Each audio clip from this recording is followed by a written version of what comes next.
مجھے اپنے ساتھ لے جانا چاہتے ہو۔ عرب عورتوں پر ہاتھ نہیں ڈالتے، اس لیے ہماری وجہ سے شاید وہ تمہیں بھی چھوڑ دیں۔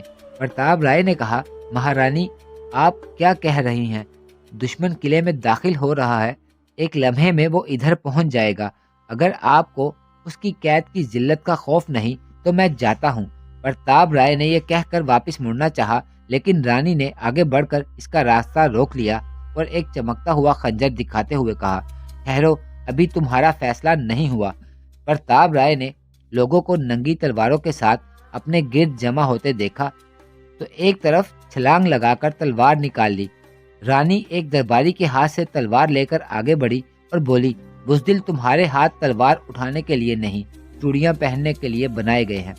پرتاپ رائے نے ایک زخمی درندے کی طرح رانی پر حملہ کیا، لیکن وہ اچانک کترا کر ایک طرف ہو گئی۔ بیشتر اس کے کہ پرتاپ رائے دوسری بار تلوار اٹھاتا، 4 سپاہیوں کی تلواریں اس کا سینہ چھلی کر چکی تھیں۔ قلعے میں چاروں طرف اللہ اکبر کے نعرے سنائی دے رہے تھے۔ رانی نے محل کے بالا خانے کے ایک دریچے سے چاروں طرف نگاہ دوڑائی۔ قلعے کے دروازے پر سندھ کے پرچم کی بجائے اسلامی پرچم لہرا رہا تھا۔ نیچے کشادہ صحن میں مسلمانوں کی فوج جمع ہو رہی تھی۔ سب سے آگے ایک نوجوان سفید گھوڑے پر سوار تھا اور سندھ کے بے شمار سپاہی محمد بن قاسم کی جے کے نعرے لگا رہے تھے۔ ایک درباری نے سفید گھوڑے کی طرف اشارہ کرتے ہوئے کہا، محمد بن قاسم وہ ہے۔ رانی غضب آلودہ نگاہوں سے اس کی طرف دیکھنے لگی۔ ایک بوڑھے سردار نے آگے بڑھ کر کہا، مہارانی اب بھی بھاگ نکلنے کا وقت ہے۔ رانی نے ایک سپاہی کے ہاتھ سے تیر کمان چھین کر محمد بن قاسم کی طرف نشانہ باندھتے ہوئے کہا، بھاگنے والے راجوں اور رانیوں کے لیے اس دنیا میں کوئی جگہ نہیں۔ لیکن اچانک کسی کے پاؤں کی آہٹ سنائی دی اور رانی کی توجہ تھوڑی دیر کے لیے دائیں ہاتھ ایک دروازے کی طرف مبذول ہو گئی۔ بھیم سنگھ چند سرداروں کے ہمراہ نمودار ہوا۔ رانی نے اسے دیکھ کر منہ پھیر لیا اور دوبارہ محمد بن قاسم کی طرف نشانہ باندھنے لگی۔ نیچے سے چند سپاہیوں نے شور مچایا اور محمد بن قاسم اچانک ایک طرف جھک گیا۔ بیشتر اس کے کہ بھیم سنگھ بھاگ کر رانی کا ہاتھ روکتا، تیر کمان سے نکل چکا تھا۔ رانی نے اپنا وار خالی دیکھ کر دوسرا تیر چڑھانے کی کوشش کی، لیکن بھیم سنگھ نے آگے بڑھ کر اس کے ہاتھ سے تیر اور کمان چھینتے ہوئے کہا، مہارانی آپ کیا کر رہی ہیں؟ بھگوان کا شکر ہے کہ تیر چلاتے وقت آپ کے ہاتھ کانپ رہے تھے، ورنہ آپ ایک فاتح لشکر کے انتقام کا تصور بھی نہیں کر سکتی۔ اگر آپ یہ سمجھتی ہیں کہ ان کے سپہ سالار کی موت اس فوج کا حوصلہ پست کر سکتی ہے تو آپ غلطی پر ہے۔ یہ فوج وہ نہیں جو سپہ سالار کی موت کے بعد میدان چھوڑ کر بھاگ جاتی ہے۔ ان کا ہر سپاہی ہی سپہ سالار ہے۔ رانی نے جذبات کی شدت سے آبدیدہ ہو کر بھیم سنگھ کی طرف دیکھا اور کہا، بھیم سنگھ اب تم کیا چاہتے ہو؟ کیا اب تک تم اپنا بدلہ نہیں لے چکے؟ بھیم سنگھ نے جواب دیا، میں صرف یہ پوچھنے آیا ہوں کہ عرب قیدی کہاں ہیں؟ قید خانے سے صرف سران دیپ کے ملاح ملے ہیں۔ مجھے وہاں سے یہ معلوم ہوا ہے کہ عرب قیدی راجہ کی موت کے بعد اس محل میں لائے گئے تھے۔ مجھے یقین ہے کہ آپ نے ان کے ساتھ کوئی برا سلوک نہیں کیا ہوگا، لیکن مجھے پہرے دار نے بتایا ہے کہ پرتاپ رائے بھی آپ کے پاس ہے اور مجھے ڈر ہے کہ آپ نے کہیں اس کے کہنے میں آ کر ان کے ساتھ کوئی بدسلوکی نہ کی ہو۔ رانی نے کہا، فرض کرو اگر میں نے کوئی بدسلوکی کی ہے تو مسلمان عورتوں پر ہاتھ نہیں اٹھاتے، لیکن پرتاپ رائے کو وہ شاید قابل معافی نہ سمجھے۔ بھیم سنگھ نے جواب دیا۔ رانی نے کہا، اگر میں نے اپنے حکم سے انہیں قتل کروا دیا ہو تو؟ بھیم سنگھ نے چونک کر جواب دیا، تو میں یہ سمجھوں گا کہ سندھ کو ابھی اور برے دن دیکھنے ہیں، لیکن مجھے آپ سے یہ امید نہیں۔ میں محمد بن قاسم کو بتا چکا ہوں کہ آپ نے ہمیشہ قیدیوں کے متعلق مہاراج اور پرتاپ رائے کے خطرناک ارادوں کی مخالفت کی ہے، اور وہ اس کے لیے آپ کے احسان مند بھی ہیں۔ رانی نے کچھ سوچ کر کہا، اگر میں ان قیدیوں کو دشمن کے حوالے کر دوں تو وہ یہاں سے واپس چلا جائے گا۔ بھیم سنگھ نے جواب دیا، فاتح لشکر کو کوئی شرط ماننے کے لیے مجبور نہیں کیا جا سکتا۔ ہمیں اس کے ساتھ مصالحت کے جو مواقع ملے تھے وہ ہم نے طاقت کے نشے میں ضائع کر دیے، اور اب وہ اپنی فتوحات کے سیلاب کو ہندوستان کی آخری سرحد تک لے جانا چاہتے ہیں۔ تمہیں یقین ہے کہ وہ ارور پر حملہ کریں گے؟ رانی نے کہا۔ بھیم سنگھ نے جواب دیا، ہاں، شاید وہ 2 دن کے اندر اندر ارور کی طرف پیش قدمی کر دیں، اور میں اسی لیے بھی آپ کے پاس حاضر ہوا ہوں کہ ارور کی حفاظت راجکمار ففی کر رہا ہے، اور آپ شاید یہ پسند نہ کریں کہ وہ مسلمانوں کے گھوڑوں کے سموں کے نیچے کچلا جائے۔ قیدیوں کو محمد بن قاسم کے حوالے کر کے آپ اس کی جان بخشی کروا سکتی ہیں۔ اس کے پاس جس قدر سپاہی ہوں گے، اس سے زیادہ سپاہی اب محمد بن قاسم کی فوج میں سندھ سے شامل ہو چکے ہیں۔ راجکمار جس قدر بہادر ہے، اس قدر ناتجربہ کار ہے، وہ عربوں کا مقابلہ نہیں کر سکتا۔ اس کی جان صرف اسی صورت میں بچ سکتی ہے کہ وہ ہتھیار ڈال دے۔ رانی نے پھر تھوڑی دیر ہچکچانے کے بعد کہا، میں نے سنا ہے عربوں کو دولت کا بہت لالچ ہے۔ اگر وہ واپس جانے پر رضا مند ہو تو میں انہیں براہمن آباد کے علاوہ ارور کا خزانہ بھی دے سکتی ہوں۔ بھیم سنگھ نے جواب دیا، وہ ایک اصول کے لیے لڑتے ہیں، یہاں تجارت کے لیے نہیں آئے۔ تمہارے دل میں عربوں کے لیے بہت عزت ہے، انہوں نے تم پر کیا جادو کیا ہے؟ رانی نے بھیم سنگھ سے پوچھا۔ بھیم سنگھ نے چند قدم آگے بڑھ کر نیچے اشارہ کرتے ہوئے کہا، جادو ادھر دیکھیے، ان کے جادو نے کس کس پر اثر نہیں کیا۔ رانی نے نیچے نگاہ دوڑائی۔ شہر کے سرکردہ سردار اور پروہت محمد بن قاسم کے گرد گھیرا ڈال کر اس کے پاؤں چھونے کی کوشش کر رہے تھے، اور وہ گھوڑے پر بیٹھا انہیں ہاتھوں کے اشارے سے منع کر رہا تھا۔ بھیم سنگھ نے کہا، مہارانی دیکھا آپ نے، یہ وہ لوگ ہیں جو تھوڑی دیر پہلے اسے اپنا بدترین دشمن سمجھتے تھے۔ جب اس نے ہمارے ملک پر حملہ کیا تھا، اس کے پاس کل 10-12 ہزار سپاہی تھے، اور اب ہمارے اپنے ملک سے 30-40 ہزار کے لگ بھگ سپاہی اس کی فوج میں شامل ہو چکے ہیں۔ ہمارے پاس جسم کے بچاؤ کے لیے ڈھالے ہیں، لیکن محبت اور اخلاق سے دلوں کے قلعے فتح کرنے والے حملہ آور کا کوئی علاج نہیں۔ سندھ کی آئندہ نسلیں محمد بن قاسم کو اپنے دشمن کی بجائے اپنے بہترین دوست کے نام سے یاد کریں گی۔ آپ جانتی ہیں کہ میں بزدل نہیں، میں شکست کھا کر زندہ واپس آنے کی نیت سے لسبیلا نہیں گیا تھا، لیکن کاش وہ مجھے اس وقت اٹھا کر اپنے سینے سے نہ لگاتا جب میں زخموں سے چور تھا۔ اس نے مجھے موت کے منہ سے چھینا، میرے زخموں پر مرہم رکھا، میری تیمارداری کی، اور میں نے محسوس کیا کہ دنیا کی کوئی طاقت ایسے دشمن کا مقابلہ نہیں کر سکتی۔ میں مہاراج کے پاس اسی لیے آیا تھا کہ انہیں آگ میں کودنے سے بچا سکوں، لیکن میرے اور پتا جی کے ساتھ وہ سلوک کیا گیا جو مسلمان اپنے دشمنوں کے ساتھ بھی نہیں کرتے۔ اب بھی میرے دل میں اپنی قوم کا درد ہے، اور میں آپ کے پاس اسی لیے آیا ہوں کہ آپ کے بیٹے کو تباہی سے بچا سکوں۔ اگر قیدی آپ کے قبضے میں ہیں تو انہیں میرے حوالے کر دیجئے۔ وہ آپ کے محل کے دروازے کے سامنے پہنچ چکے ہیں۔ جب انہیں یہ معلوم ہوا کہ یہاں آپ ہیں تو انہوں نے حکم دیا کوئی سپاہی محل کے اندر پاؤں نہ رکھے۔ رانی نے ایک کمرے کی طرف بڑھتے ہوئے کہا، آؤ میرے ساتھ۔ بھیم سنگھ اپنے ساتھیوں کو باہر ٹھہرنے کا حکم دے کر رانی کے ساتھ ہو لیا۔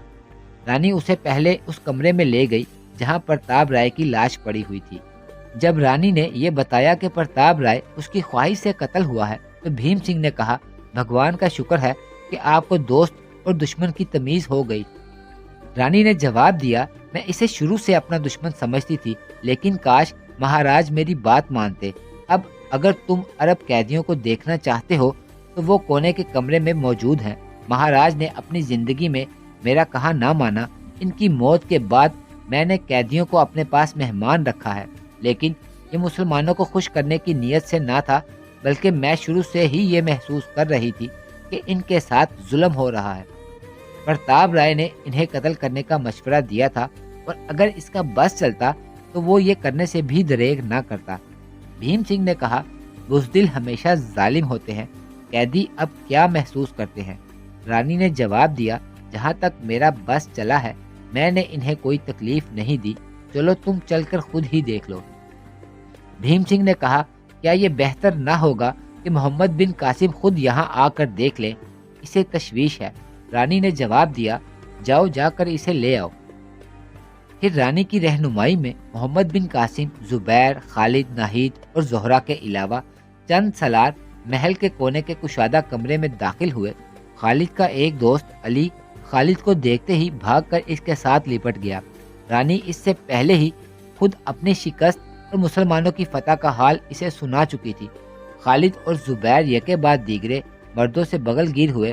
عورتوں نے ناہید کے ساتھ گلے مل کر تشکر کے آنسو بہائے۔ محمد بن قاسم نے بچوں کے سر پر شفقت کا ہاتھ رکھا، مردوں سے یکے بعد دیگرے مصافحہ کیا اور عورتوں کو تسلی دی، اور سب سے آخر میں رانی سے مخاطب ہوا۔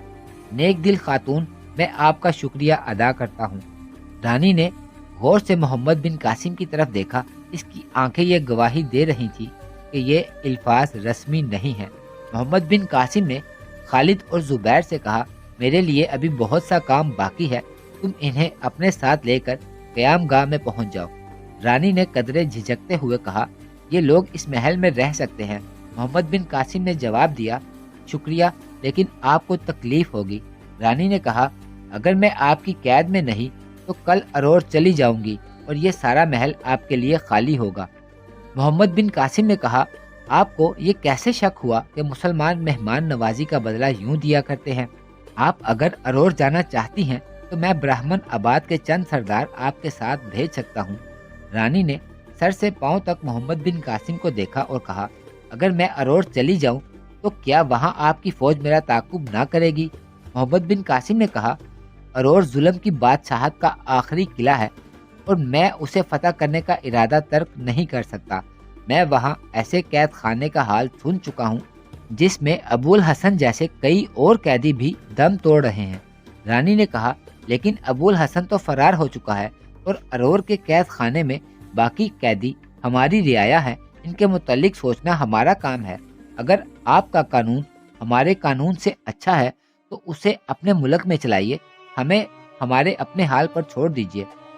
عربوں کے ساتھ بدسلوکی کی ہمیں کافی سے زیادہ سزا مل چکی ہے۔ محمد بن قاسم نے کہا، لیکن ہم یہ مقصد لے کر اٹھے ہیں کہ ملک خدا کے ہیں اور قانون بھی خدا کا ہونا چاہیے۔ ہم راجا اور رعیت کی تفریق مٹا کر تمام انسانوں کو ایک سطح پر لانا چاہتے ہیں۔ ہم جبر و استبداد کی بجائے عدل و انصاف کی حکومت چاہتے ہیں۔ رانی نے کہا، لیکن راجا اور رعیت کا جھگڑا تو ہندوستان کی ہر سلطنت میں ہے۔ کیا یہ نہیں ہو سکتا کہ آپ جس طرح باقی ہندوستان میں دوسرے انسانوں کا قانون نظر انداز کرتے ہیں، اسی طرح ارور کو بھی اپنی حالت پر چھوڑ دیں؟ محمد بن قاسم نے جواب دیا، آپ کو ہمارے متعلق غلط فہمی ہے۔ ارور ہماری آخری منزل نہیں۔ میں ہندوستان کے آخری حدود تک اس انقلاب کا پیغام لے کر جانا چاہتا ہوں۔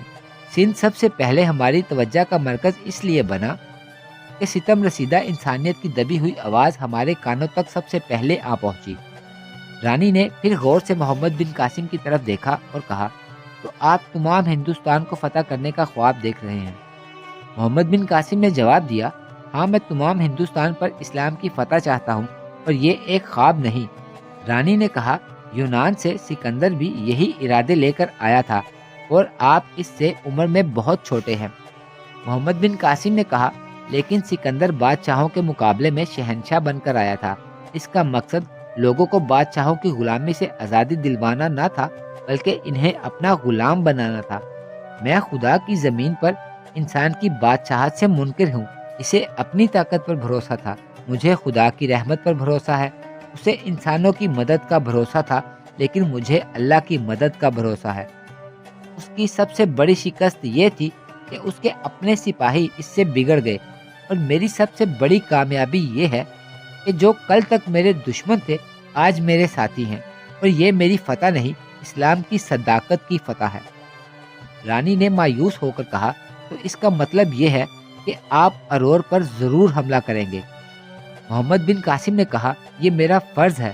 رانی نے ملتجی ہو کر کہا، مجھے معلوم ہے کہ برہمن آباد اور ارور کے درمیان کوئی ایسی خندق نہیں جسے آپ پاٹ نہ سکیں، لیکن اگر آپ مجھے کسی نیک سلوک کی مستحق سمجھتے ہیں تو میرے بیٹے پر رحم کریں، وہ آپ کا آخری دم تک ساتھ دے گا۔ آپ مجھے ارور جا کر اسے سمجھانے کا موقع دیں۔ اسے جے سنگھ نے یقین دلایا ہے کہ مہاراج مرے نہیں، زندہ ہیں۔